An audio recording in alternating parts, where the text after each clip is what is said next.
Hello friends, welcome to our YouTube channel Champaran polytechnic classes. तो कैसे हैं आप सभी? आशा करते हैं आप सभी स्वस्थ होंगे, मस्त होंगे। आज की वीडियो में हम लोग चर्चा करने वाले हैं थर्मोडायनेमिक्स के जितने सारे प्रीवियस ईयर क्वेश्चन पूछे गए थे। थर्मोडायनेमिक्स प्रीवियस ईयर क्वेश्चन जो है हम लोग आज डिस्कस करने वाले हैं।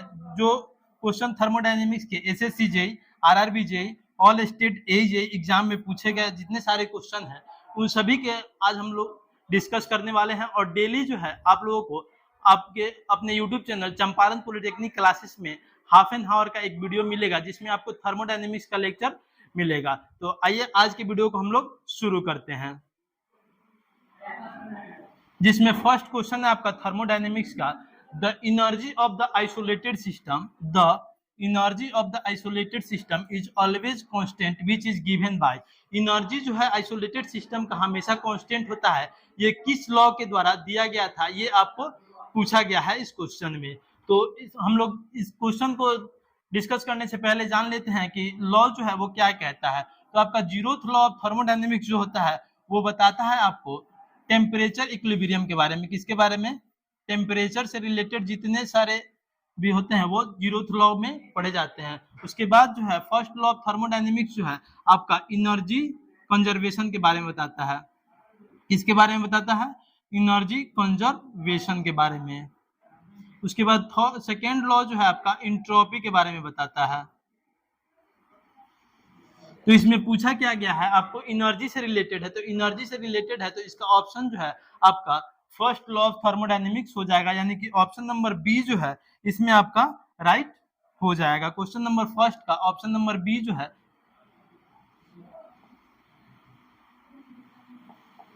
क्वेश्चन नंबर फर्स्ट का ऑप्शन नंबर बी जो है वो आपका राइट हो जाएगा। इसके बाद हम लोग क्वेश्चन नंबर सेकेंड को देखते हैं। सेकेंड क्वेश्चन पूछा गया आपको, a series of operation which takes place in a certain order and restore the initial condition at the end is known as। मतलब वैसा सीरीज ऑपरेशन का वैसा सीरीज जो इनिशियल कंडीशन में रीस्टोर हो जाए, मतलब अंत में, उसको हम लोग क्या कहते हैं, कौन सा साइकिल कहते हैं? तो इसका राइट आंसर हो जाएगा आपका थर्मोडायनेमिक साइकिल, जो ऑप्शन नंबर सी में दिया गया है। इसके बाद हम लोग क्वेश्चन नंबर थर्ड को देखते हैं। थर्ड नंबर क्वेश्चन है आपका heat and work are. Heat and work जो है वो क्या है? आपके इंटेंसिव प्रॉपर्टी है, एक्सटेंसिव प्रॉपर्टी है, पाथ फंक्शन है या पॉइंट फंक्शन है? तो आपके ऑप्शन नंबर इसमें डी जो है पाथ फंक्शन, ये आपका राइट आंसर हो जाएगा क्वेश्चन नंबर थर्ड का। हीट एंड वर्क जो है आपका पाथ फंक्शन होता है और एनर्जी भी होता है आपका पाथ फंक्शन। केवल उसमें काइनेटिक एनर्जी जो है पाथ फंक्शन नहीं होता है, बाकी सभी एनर्जी जो है पाथ फंक्शन होते हैं। ये क्वेश्चन देख लीजिए, आपके ओपीएससी इतने सारे एग्जाम में आपको ये क्वेश्चन पूछे गए थे। क्वेश्चन नंबर 4 है आपका, what are the properties of a thermodynamic system whose value for the entire system is equal to the sum of their value for the individual part of the system। यानी कि entire system का value जो है सभी, यानी कि जितने सारे सिस्टम है उनके सम किया जाता है तो उनके बराबर, इंडिविजुअल के सम के बराबर हो जाता है। तो ये आपका ऑप्शन नंबर बी जो है एक्सटेंसिव प्रॉपर्टी, ये आपके राइट आंसर हो जाएंगे क्वेश्चन नंबर 4 के। इसके बाद आपके क्वेश्चन नंबर 5 नंबर क्वेश्चन में कंसीडर द फॉलोइंग प्रॉपर्टीज। निम्नलिखित प्रॉपर्टी जो दिया हुआ है उसको कंसीडर करना है आपको, जिसमें इसमें है टेम्परेचर, विस्कोसिटी, स्पेसिफिक एंट्रोपी और थर्मल कंडक्टिविटी। और पूछा गया हमको which of the following above properties of a system is are intensive, यानी कि ऊपर में दिए गए सब जितने सारे प्रॉपर्टीज हैं उसमें इंटेंसिव प्रॉपर्टी कौन सा है। तो आप लोगों को पता होगा कि एक्सटेंसिव प्रॉपर्टी वैसा प्रॉपर्टी होता है जो मास पे डिपेंड करता है। किस पे डिपेंड करता है? मास पे डिपेंड करता है। और इंटेंसिव प्रॉपर्टी वैसा प्रॉपर्टी होता है जो मास पे डिपेंड नहीं करता है। तो इसमें जितने सारे दिए हुए हैं आपके सभी जो है मास पे डिपेंड नहीं करते हैं। तो आपका ऑप्शन नंबर डी जो है 1 2 3 4 ये आपका राइट आंसर हो जाएगा क्वेश्चन नंबर 5 का। इसके बाद आपके question number 6, an open system. तो ओपन सिस्टम के बारे में हम लोग जान लेते हैं कि ओपन सिस्टम, क्लोज सिस्टम और आइसोलेटेड सिस्टम क्या होता है। थर्मोडायनेमिक्स में आपके 3 सिस्टम होते हैं। एक होते हैं आपके ओपन सिस्टम, एक होते हैं क्लोज सिस्टम और एक होते हैं आइसोलेटेड सिस्टम।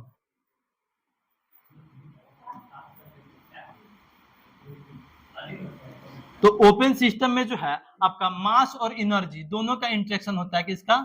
मास का इंटरेक्शन होता है और एनर्जी का भी इंटरेक्शन होता है, मास एनर्जी दोनों का इंटरेक्शन होता है। और उसके बाद जो है आपके आइसोलेटेड सिस्टम, उसके बाद कौन क्लोज्ड सिस्टम में जो है आपके केवल एनर्जी का इंटरेक्शन होता है, मास का इंटरेक्शन नहीं होता है। और आइसोलेटेड सिस्टम में जो है आइसोलेटेड सिस्टम में जो है आपका मास और एनर्जी दोनों में से किसी का इंटरेक्शन नहीं होता है। तो आपसे इसमें पूछा गया है ओपन सिस्टम के बारे में। तो ऑप्शन नंबर फर्स्ट में is a specified region where transfer of energy और मास टेक प्लेस, यानी कि एनर्जी और मास दोनों का ट्रांसफर हो रहा है। तो ऑप्शन नंबर ए जो है आपका राइट आंसर हो जाएगा क्वेश्चन नंबर 6 का। उसके बाद बी में देख लीजिए, बी में पूछा गया, बोला गया है is a region of constant mass and only energy is allowed. तो ओनली एनर्जी जब अलाउड होगा तो आपका क्या हो जाएगा? क्लोज सिस्टम हो जाएगा। अगर केवल उसके बाद बोल रहा है can not transfer either energy और मास, दोनों ट्रांसफर नहीं होगा तो आइसोलेटेड सिस्टम हो जाएगा। तो इसमें ऑप्शन नंबर ए जो है वो राइट आंसर हो जाएगा क्वेश्चन नंबर 6 का। क्वेश्चन नंबर 7 है आपका मैच द फॉलोइंग, इसमें मैच करना है close system, open system, pump, turbine और नोजल। तो आप लोगों को मैंने बताया है कि क्लोज सिस्टम क्या होता है, ओपन सिस्टम क्या होता है। तो आप लोग क्लोज सिस्टम में देखिए ओनली एनर्जी का इंटरेक्शन होगा। तो देखिए यहाँ पे बोला गया है हीट एंड वर्क इंटरेक्ट, यानी कि हीट एंड वर्क जो है इंटरेक्ट होगा। तो क्लोज सिस्टम का इसमें ऑप्शन नंबर डी हो जाएगा। और ओपन सिस्टम जो है हीट एंड वर्क और मास तीनों का इंटरेक्शन हो जाएगा। तो 1 का डी और 2 का सी। तो देखिए खोजिए वहां पे 1 का डी और 2 का सी किसमें है। तो 1 का डी और 2 का सी ऑप्शन नंबर ए में भी है, 1 का डी और 2 का सी ऑप्शन नंबर डी में है। तो इसमें देखिए 3 का हम लोग मिला लेंगे तो आपका हो जाएगा 3, 4, 5 तीनों में से किसी एक का अगर और खोज लिए तो मेरा ऑप्शन जो है वो ठीक हो जाएगा। उसके बाद पंप जो है, पंप क्या करता है? तो पंप जो है आपका, पंप जो है क्या करता है? इंक्रीज करता है किसको? स्टैटिक प्रेशर को। तो आपका ऑप्शन नंबर ए जो है 3 का हो जाएगा। तो ऑप्शन नंबर ए जो है क्वेश्चन नंबर 7 का राइट आंसर हो जाएगा। इसका जो है ये हो जाएगा। तो ऑप्शन नंबर ए जो है क्वेश्चन नंबर 7 का राइट आंसर हो जाएगा। ये थे आपके 7th नंबर क्वेश्चन जो आपको OPSC civil services pre exam 2011 में पूछे गए क्वेश्चन है। इसके बाद है question number 8, the law which provides the basis of temperature measurement is. आपको मैंने पहले ही बताया है था कि जीरोथ लॉ ऑफ थर्मोडायनेमिक्स जो है टेम्परेचर के बारे में बताता है। तो इसमें टेम्परेचर के बारे में आपसे पूछा गया है तो कौन सा होगा आप लोग बताइए। इसमें zeroth law of thermodynamics option number B में दिया हुआ है जो कि आपका 8 नंबर क्वेश्चन का राइट आंसर हो जाएगा।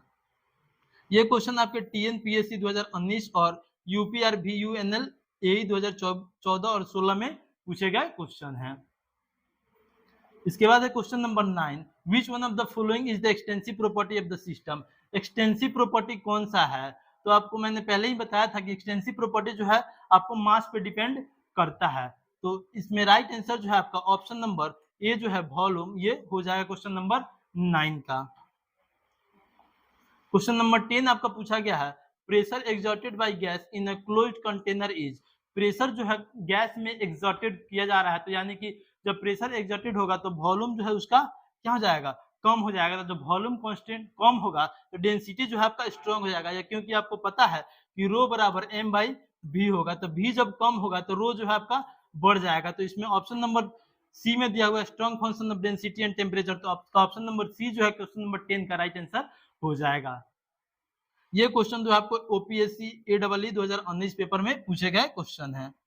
क्वेश्चन नंबर 11 है आपका which of the following item is not a path function. इसमें आपका पाथ फंक्शन कौन सा है? नहीं है। तो आपको मैंने पहले ही बताया था कि हीट, वर्क और एनर्जी तीन को जो है पाथ फंक्शन होते हैं। केवल इसमें कौन सा एनर्जी नहीं होता है? तो आपके काइनेटिक एनर्जी जो है पाथ फंक्शन होता है, बाकी सब एनर्जी नहीं होता है। तो आपके ऑप्शन नंबर डी जो है इसमें राइट आंसर हो जाएंगे। पाथ फंक्शन नहीं है। कौन सा? थर्मल कंडक्टिविटी, ये पाथ पे डिपेंड नहीं करता है, ये पॉइंट फंक्शन होता है। क्वेश्चन नंबर 12 है आपका which one of the properties given below in an intensive property of the system. इसमें इंटेंसिव प्रॉपर्टी आपको से पूछा गया है। तो इंटेंसिव प्रॉपर्टी वैसा प्रॉपर्टी है जो मास पे डिपेंड नहीं करता है। तो इसका कंपोजिशन जो है आपका राइट आंसर हो जाएगा ऑप्शन नंबर 1। क्वेश्चन नंबर 13 है which where of the following alternatives is correctly match. इसमें करेक्टली मैच करना है, कौन सा है जो करेक्टली मैच है। तो आपको मैंने पहले ही बताया था कि सेकेंड लॉ ऑफ थर्मोडायनेमिक्स आपको क्या बताता है, तो सेकेंड लॉ ऑफ थर्मोडायनेमिक्स जो है आपको एंट्रोपी के बारे में बताता है, फर्स्ट लॉ ऑफ थर्मोडायनेमिक्स आपको एनर्जी कंजर्वेशन के बारे में बताता है, और जीरोथ लॉ ऑफ थर्मोडायनेमिक्स जो है आपको टेम्परेचर के बारे में बताता है। तो इसमें पूछा गया बोला गया है कि एंट्रोपी जो है आपको सेकेंड लॉ ऑफ थर्मोडायनेमिक्स के बारे में बताता है, तो ये आपके सही होंगे कि तो ऑप्शन नंबर क्वेश्चन नंबर 13 का ऑप्शन नंबर सी जो है राइट आंसर हो जाएगा। उसके बाद है question number 14, thermodynamics work is the product of, thermodynamic work किसका प्रोडक्ट होता है, तो आप लोगों को पता होगा कि थर्मोडायनेमिक्स वर्क हम लोग निकालते हैं W बराबर integration of P into dV, यानी कि प्रेशर और चेंज इन वॉल्यूम का प्रोडक्ट होता है। तो इसका ऑप्शन नंबर सी जो है वो राइट आंसर हो जाएगा, N intensive property and change in an extensive property. तो आप लोगों को पता है वॉल्यूम जो है क्या है, एक्सटेंसिव प्रॉपर्टी है, और प्रेशर जो है क्या है आपका इंटेंसिव प्रॉपर्टी है। तो ये आपका ऑप्शन नंबर सी जो है वो राइट आंसर हो जाएगा क्वेश्चन नंबर 14 का। ये क्वेश्चन जो है यूपी पीएससी एई में पूछे गए क्वेश्चन है। इसके बाद है आपके question number 15, bimetallic strip made of two different materials bend during a rise in temperature because of, bimetallic strip जो है टू डिफरेंट मटेरियल से बने हुए हैं, टेम्परेचर को बढ़ाने पे वे बेंड हो जाते हैं, क्यों बेंड हो जाते हैं इसके बारे में इसमें पूछा गया है आपसे। तो इसका ऑप्शन जो है आपका difference in coefficient of linear expansion, difference in elastic property, difference in thermal conductivity, difference in stress. तो इसका ऑप्शन नंबर ए जो है वो आपका राइट आंसर हो जाएगा, difference in coefficient of linear expansion. Linear expansion के कोफिशिएंट में डिफरेंस होने के कारण वो जो है आपका बाईमेटालिक स्ट्रिप जो है टेम्परेचर को बढ़ाने के बाद बेंड हो जाता है।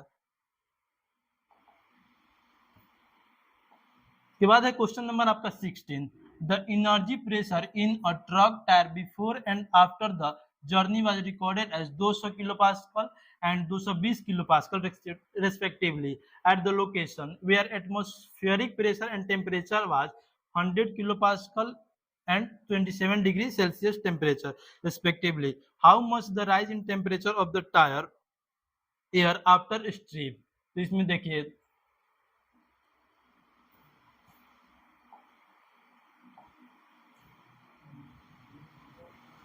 इस क्वेश्चन को हम लोग बताएंगे। इस क्वेश्चन को बनाने के लिए हम लोग को दिया गया है यहाँ पे प्रेशर, यानी कि P1 दिया हुआ है आपका 200 किलो पास्कल, P2 दिया हुआ है आपका कितना 220 किलो पास्कल, और उसके बाद एटमॉस्फेरिक प्रेशर दिया हुआ है 100 किलो पास्कल। तो इसको 100 किलो पास्कल जो है दोनों में ऐड कर देंगे, क्या कर देंगे 100 किलो पास्कल दोनों में ऐड कर देंगे, तो ये हो जाएगा 320 और ये हो जाएगा आपका 300, और टेम्परेचर जो है आपका 27 डिग्री दिया हुआ है। कितना दिया हुआ है, टेम्परेचर को केल्विन में बदल देंगे,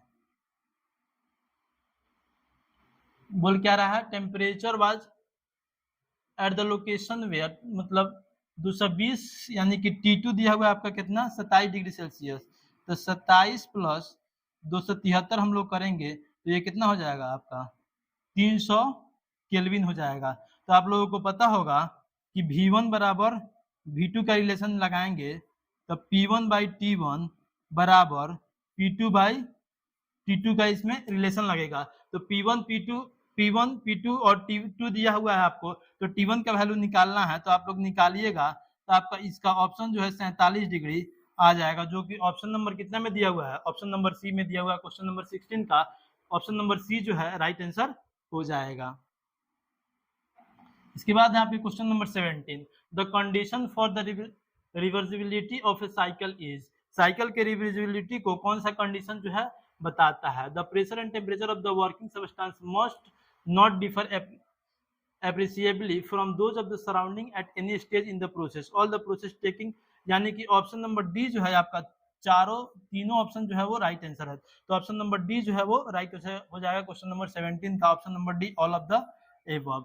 ये क्वेश्चन जो है गुजरात पीएससी एई 2019 में पूछे गए क्वेश्चन है। क्वेश्चन नंबर 18 जो है, विच of the following is an example of irreversible process, irreversible process का कौन सा जो है एग्जांपल है, तो इसमें ऑप्शन है आपका polytropic expansion of fluid, unrestricted expansion of gas, isothermal expansion और इलेक्ट्रोलाइसिस एक्सपेंशन। तो इसमें बताइए इरिवर्सिबल प्रोसेस है, मतलब इरिवर्सिबल प्रोसेस वैसा प्रोसेस होता है दोबारा रिवर्स ना हो। तो आपका ऑप्शन नंबर बी जो है अनरिस्ट्रिक्टेड एक्सपेंशन ऑफ गैस, ये आपका राइट आंसर हो जाएगा क्वेश्चन नंबर 18 का option number B. Question number 19 है आपका, which of the following is considered as thermodynamics potential. Thermodynamics potential के रूप में किसको कंसीडर किया जाता है? इसका ऑप्शन है आपका टेम्परेचर, इंटरनल